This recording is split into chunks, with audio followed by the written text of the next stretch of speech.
Bonjour, bienvenue dans le récapitulatif principal. Une poupée possédée par l'esprit d'un ninja devra s'associer à un garçon pour se venger d'un méchant homme d'affaires qui oblige les gens à F. Aujourd'hui, nous allons récapituler l'histoire du film Checkered Ninja de 2018 dans une usine en Thaïlande. Plusieurs jeunes sont victimes du travail forcé étant obligés de passer des journées à coudre dans une situation précaire pendant qu'ils travaillent. Ils sont surveillés par un inspecteur qui, voyant que le propriétaire de l'usine se gare, crie à tout le monde de commencer à travailler correctement. Peppermint arrive pour superviser l'usine accompagné d'un traducteur qui, en voyant les mineurs travailler, se met en colère, mais l'inspecteur fait comme si de rien n'était et dit que s'il ne le fait pas, sinon ce sera dans la chaleur. Philippe enlève son écharpe à carreaux et la pose sur la pile de tissu tandis que l'inspecteur envoie par hasard quelqu'un lui chercher un verre d'eau. Un des garçons finit par prendre l'homme d'affaires et le cousant avec la poupée pour former une sorte de ninja à carreaux dès qu'il réalise ce que le jeune homme a fait. Philippe est sous le choc et l'inspecteur commence immédiatement à le punir. Mais l'homme d'affaires lui prend le bâton des mains et donne plusieurs coups si forts qu'il finit par briser l'objet. Après avoir évacué toute sa colère, Philippe quitte les lieux et monte dans sa voiture pour se rendre à l'aéroport. La carte de crédit tombe et s'enterre dans la boue. Voyant que le garçon n'est plus en vie, l'inspecteur prend le mannequin de ses bras au moment où la foudre frappe l'usine, l'électrocutant au passage. Après avoir été touché, l'inspecteur fixe l'objet au sol qui disparaît sous ses yeux. Pendant que l'homme est distrait, la poupée ninja qui a désormais pris vie sort de l'usine et découvre la carte de Philippe et saute dans une boîte pleine d'outils qui est bientôt expédiée sur un cargo à l'intérieur du navire. Le ninja quitte le compartiment et commence à explorer les lieux mais est bientôt retrouvé par Stuart qui décide de l'offrir en cadeau à son neveu, Alex, chez lui. Le garçon est en train de se brosser les dents lorsqu'il est interrompu par son demi-frère, Sean. Après avoir été jeté hors de la salle pour prendre son petit déjeuner là où il trouve le reste de la famille en train de manger. Mais quand il voit que Sean a touché à tout sans se laver les mains, le garçon décide d'aller à l'école sans manger à l'école. Alex de se rapprocher d'elle. Mais Ulysse, son meilleur ami, arrive et gêne ses projets en l'appelant à venir en classe. En montant les escaliers, il rencontre un garçon nommé Glenn qui gomme sur les verres Odysseus. Mais comme ils sont beaucoup plus petits, les amis refusent de riposter et se dirigent vers la classe. Pendant le cours de géographie, Alex commence à s'ennuyer et commence à dessiner des cœurs à son nom dans son carnet en son honneur. Mais le professeur l'aperçoit et ramène son attention sur la classe après le cours. Alex rentre directement chez lui où la famille se réunit. Après l'arrivée de l'oncle Stuart, tout le monde s'assoit à table et John offre un cadeau à Alex et Sean en disant que les deux devraient être traités sur un pied d'égalité. Mais malgré ça, va au garçon d'anniversaire tout en offrant un jeu Mario Kart à Sean. Voir la tristesse de son neveu. Stuart dit qu'il a aussi un cadeau et lui tend le ninja à carreaux après avoir déballé sa est heureux et tout le monde dit qu'il n'a jamais vu un ninja en plaid avant que Stuart finisse par utiliser cette excuse pour prétendre que c'était un cadeau coûteux. Après avoir remis la poupée, l'oncle que John était avec la mère d'Alex juste pour récupérer son argent, ce qui rend la femme complètement furieuse d'éviter tout autre problème. Stuart commence à se préparer à partir, et dit qu'il peut l'aider avec tout ce dont il a besoin. Après la fête désastreuse, le garçon va à l'école le jour même et montre le cadeau à ses amis qui sont également impressionnés par la tenue à carreaux. Mais soudain l'attention est détournée vers l'autre côté de la cafétéria où Jessica invite un groupe d'étudiants à sa fête d'anniversaire. Remarquant cela, Ulysse appelle la fille à leur table en lui disant qu'Alex veut lui demander. Le garçon devient extrêmement nerveux et ne dit absolument rien. À ce moment-là, un groupe de tyrans apparaît et donne à Ulysse une claque suprême à l'arrière de la tête, faisant tomber ses lunettes pour les reprendre. Glenn soulève l'objet et commence à humilier Ulysse pendant que tout le monde se contente de regarder. Mais soudain, une voix sort du sac à dos d'Alex disant qu'il en finira avec l'intimidateur. Que c'était le garçon qui avait dit ça. Glenn s'en prend à Alex qui trébuche sur la chaise et tombe. Mais à ce moment-là, un enseignant apparaît et sépare les deux en disant à l'intimidateur de sang. C'est Alex qui a défié Glenn. Odysseus le remercie de l'avoir aidé à récupérer ses lunettes et le garçon essaie d'expliquer qu'il n'a rien fait. Mais quand Jessica arrive et le félicite également, il renonce à s'expliquer lui-même en sortant. Alex se dirige vers un coin et essaie de parler au ninja en lui demandant de répéter quelque chose. Mais Glenn l'entend parler tout seul et menace le garçon en lui disant que s'il essaie d'affronter-le à nouveau, il l'achèvera après cela. L'intimidateur repousse Alex et commence à reculer. Mais alors qu'il s'éloigne, le ninja ouvre enfin la bouche et injurie Glenn à tous les noms possibles, disant à l'enfant de se perdre. Ils enfourchent alors le vélo et commencent à s'enfuir. Mais l'intimidateur en obtient également un et commence à les poursuivre, les faisant presque tomber sachant qu'ils seront attrapés s'il ne fait rien. La marionnette propose un accord à Alex disant qu'il l'aidera à se débarrasser de Glenn s'il promet de l'aider également. Sans aucune option. Le garçon saute dans son sac à dos en créant une sarbacane improvisée qu'il utilise pour frapper l'intimidateur directement dans les yeux avec une gomme, l'assommant instantanément lorsqu'il arrive à la maison. À peu parler mais Sean l'interrompt en entrant dans la pièce seulement pour dire qu'il a été invité à la fête d'anniversaire de Jessica et se moque des sentiments du garçon en montrant qu'il a trouvé le cahier dans lequel Alex a des points honteux. Alex essaie de reprendre le cahier mais Sean dit qu'il ne le rendra que s'il fait ses devoirs. Un résumé de la trilogie du Seigneur des Anneaux en une seule journée. En colère contre son frère, elle commence à s'évacuer. Mais le ninja lui dit qu'il est un lâche. Il est de son devoir d'arrêter de se cacher et de commencer à se battre pour ce qu'il veut. Suspect. Alex demande pourquoi il veut tant l'aider en disant qu'il a trouvé une carte de crédit perdue et qu'il a besoin que le garçon lise le nom du titulaire afin qu'il puisse la restituer au propriétaire.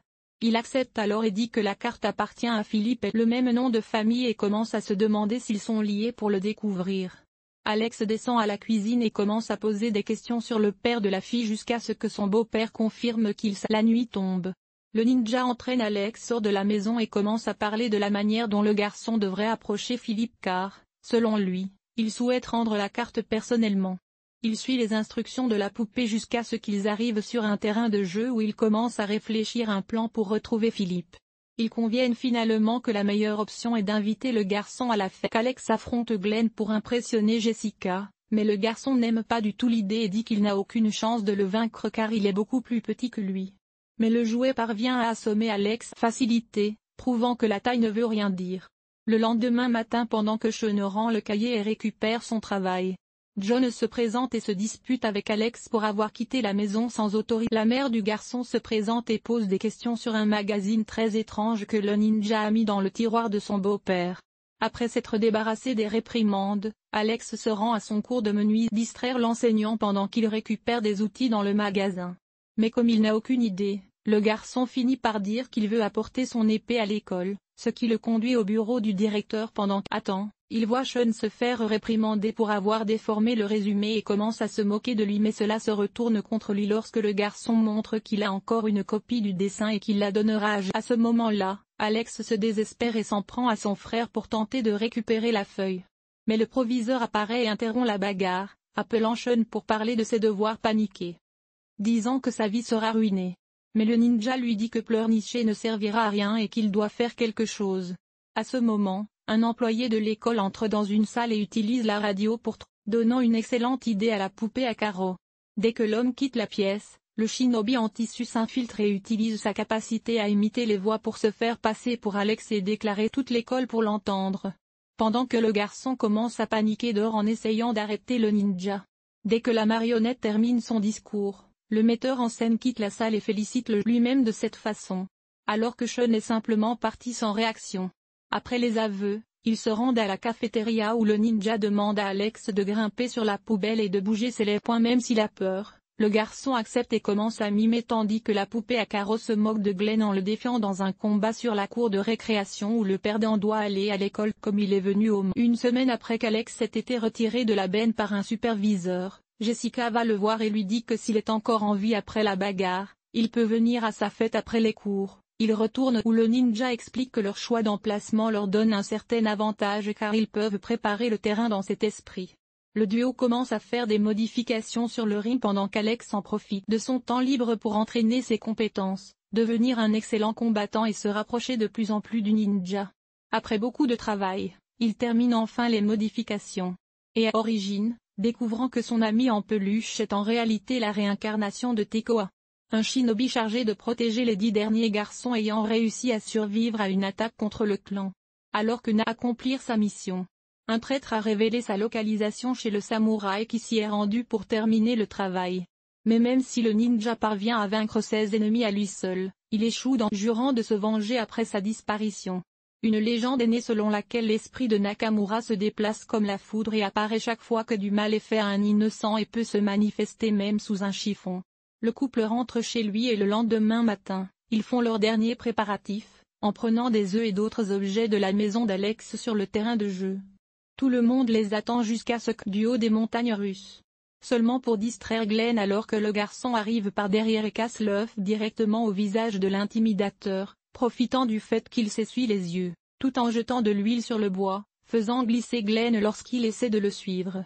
Au fur et à mesure que l'intimidateur se lève, le garçon continue de grimper de plus en plus haut dans la cabane d'un point. Il traverse ensuite un pont de bois de fortune et enlève la planche, obligeant le tyran à se jeter en arrière, pour ne pas s'écraser au sol, se rendant compte que tout le monde se moque de lui et en est furieux et fait le tour du parc pour achever son adversaire. Mais juste au moment où il termine son ascension, le ninja casse une corde, libérant un pneu géant qui fait tomber l'échelle et laisse le type d'effort. Le tête brûlé parvient à se redresser et grimpe sur une corde pour rejoindre Alex. Mais cela fait aussi partie du plan. En fait, la corde à laquelle il est suspendu fait partie d'un système. Claque la corde, Glenn s'envole et tombe dans un chariot qui le jette face première dans une flaque de boue avec la défaite de l'intimidateur. Tout le monde applaudit et profite que le garçon est distrait. Glenn se lève et le frappe au visage, le jetant au sol avec une séquence de coups. Après avoir été battu, Alex décide de reculer et lance un coup de coude qui envoie le tyran au loin. Se relevant, Glenn reste confiant et s'avance sur le garçon mais reçoit un coup de poing au bras et se retrouve une nouvelle fois renversé avec son adversaire au sol. Alex parvient à l'immobiliser et l'oblige s'excuse devant tout le monde, ce qui fait que Glenn quitte le terrain de jeu en pleurant après le combat. Jessica se dirige vers le garçon et lui donne l'adresse de la fête. Mais quand ils arrivent, à ce moment-là, le ninja dit qu'il n'a pas de temps à perdre et qu'il devrait retrouver son père le plus tôt possible. Dès qu'ils entrent dans la maison, Alex rencontre Ulysse et parvient à découvrir que Philippe est dans la cuisine. Mais juste avant d'entrer, le ninja lui dit de faire partir la femme. Et même s'il ne comprend pas pourquoi Alex accepte, il entre dans la pièce en disant que quelqu'un a vomi sur le tapis. La femme est sortie pour le nettoyer. Maintenant qu'il est seul avec Philippe, Alex essaie de parler de la carte pendant que le ninja sort de son sac à dos avec son mini katana prêt à l'attaquer. Mais que ce n'est pas là à sa cachette même déconcerté par l'attitude de la poupée. Alex prend la carte et la tend à Philippe. Mais dès qu'il voit l'objet, l'homme dit que ce n'est pas le sien et qu'il doit appartenir au magnat du jouet. Philippe Herman.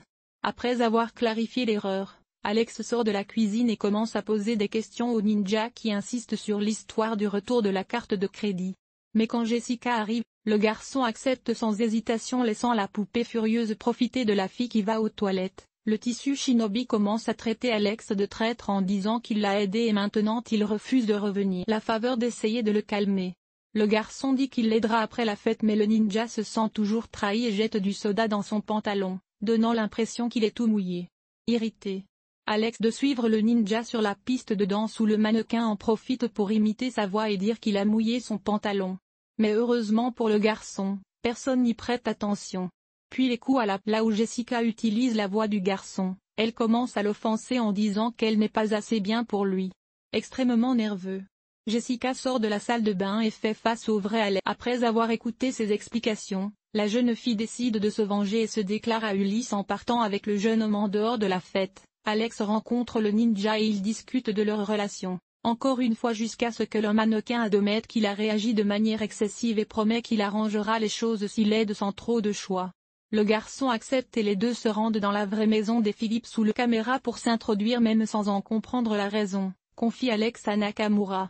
Et ensemble, ils entrent dans la maison. Mais lorsqu'il arrive dans la chambre de l'homme d'affaires, il trouve dans un billet pour la Thaïlande signalant que l'homme maudit va revisiter l'usine pendant qu'ils discutent. Le chien de Philippe apparaît et tente de les attaquer. Mais Nakamura parvient à le paralyser facilement en dessous des oreilles. À ce moment-là, Philippe s'approche de la pièce et le ninja lui lance son épée, forçant Alex à tenir son ami dans ses bras pendant que le magnat déclenche l'alarme qui fait verrouiller être appelé car ils sont piégés. Nakamura décide d'improviser une tyrolienne par laquelle il s'échappe à la dernière seconde. Enfin, Alex libre demande une explication dans la poupée toute la vérité en disant que Philippe est un homme méchant et en racontant ce qu'il a fait au garçon qui a abîmé son écharpe. Mais le garçon dit toujours qu'il n'aidera à ôter la vie à personne. Furieux, à vélo dans un ravin et prend sa machette pour le menacer. Mais se rendant compte qu'il n'a pas le courage de lui faire du mal, le ninja change d'avis et perce le pneu du vélo en disant que sa nouvelle cible sera désespérée. Alex rentre chez lui en courant et enfonce la porte de la chambre où il trouve la poupée sur son frère avec un oreiller pour sauver Sean. Le garçon court vers eux et essaie de l'arrêter. En arrivant sur les lieux, Nakamura se fait passer pour une poupée inanimée et donne l'impression qu'Alex essaie de lui faire du mal. Son frère a paniqué. Le garçon raconte à ses parents toute l'histoire. Le transporter dans un hôpital psychiatrique où le médecin dit qu'il devra être isolé pendant un certain temps jusqu'à ce qu'il revienne seul à la normale. Alex reçoit la visite de Nakamura qui veut savoir. Lorsque le garçon refuse de répondre, il est attaqué par le ninja qui lui tord le bras, le jetant sur le lit et lui jetant une poubelle sur la tête pour voir que le garçon ne bougera pas. Le médecin avec le projet de l'attaquer et ensuite de blâmer le garçon. Mais quand Alex dit qu'il veut l'aider à se venger d'une autre manière, le ninja accepte d'écouter sa proposition. Les pires prisons de la planète et qu'elle pourrait amener l'homme d'affaires à passer le reste de sa vie en prison. Nakamura trouve cela très intéressant et accepte de suivre le plan. Il profite de l'entrée du médecin pour le menacer avec sa propre seringue, obligeant l'homme à les libérer dès leur sortie de l'hôpital. Alex leur dit que le vol pour la Thaïlande partira ce soir et qu'il devrait rendre visite à l'oncle Stuart car le plan chez le marin. Alex invente qu'il va rédiger un article sur les substances illégales et a besoin de son aide pour comprendre comment faire savoir à certains d'entre eux que ce serait un crime. Stuart à propos de ce genre de choses, mais va volontairement à la cuisine et laisse tomber un cahier avec le numéro du vendeur illégal et toutes les instructions pour passer la commande de cette manière. Ils appellent le KG de substances interdites, ce qui rend l'homme très intéressé par la négociation. Il prend donc rendez-vous sur le parking du supermarché et remet le colis à Alex. Mais quand l'homme essaie de prendre Nakamura sort son sac à dos et parvient à le piéger dans le coffre avec une note à la police pour poursuivre le plan. Nakamura refait le scoop et Alex coud le paquet avec la substance dans l'abdomen du mannequin avec seulement un pas restant dans le plan. Le couple se dirige vers l'aéroport et pendant qu'Alex attend l'arrivée de Philippe, le ninja est dans son sac à dos, enregistrant un message. Comprendre ce qu'il fait. Le garçon voit arriver l'homme d'affaires et s'apprête à mettre la poupée dans sa valise. Mais alors que Philippe se dirige droit vers la salle de sécurité, les deux hommes doivent changer de plan. Arrivé à lui, Alex s'approche de la file d'attente au comptoir et fait semblant de nouer ses lacets tandis que la poupée ninja saute dans la poche d'un sac de golf, ne sachant pas si un jour il le reverra. Tandis que le ninja à carreaux se dirige vers le tapis roulant de l'aéroport et continue son voyage vers la Thaïlande après des heures passées dans la soute à bagages de l'avion, Nakamura arrive enfin à destination. Valise. Mais lorsqu'il se rend compte que l'homme est déjà passé par l'immigration, le mannequin saute sur un chien renifleur qui sent la substance illégale et commence au bout d'un moment à le poursuivre avec l'équipe de courir. Nakamura rattrape finalement Philippe et lui saute dessus en lui disant qu'il paiera pour ce qu'il a fait. Mais dès qu'il a fini de parler, le mannequin est déchiré en deux par le chien ce qui provoque substance pour tomber directement dans la poitrine de l'homme d'affaires. Désormais avec l'arrestation de Philippe, Nakamura sent que sa vengeance est complète et se libère enfin du corps de la poitrine. Alex se sent vide et même la vidéo de Glenn courant dans l'école ne peut pas lui remonter le moral. Mais quand Jessica arrive pour le remercier pour les excuses sur sa messagerie vocale, le garçon se sent heureux d'avoir rencontré Nakamura lors d'un dîner avec sa famille. Alex regarde le reportage sur l'arrestation de Philippe et se rend compte que son plan a vraiment fonctionné en regardant le vendeur de substances illégales a été remis à la police par un mystérieux justicier motivé par les leçons qu'il a apprises de Nakamura. Alex décide qu'il sera ce justicier qui s'attaquera au crime avec son écharpe à carreaux. Alors qu'avez-vous pensé de ce film? Laissez un commentaire plus bas. Et si vous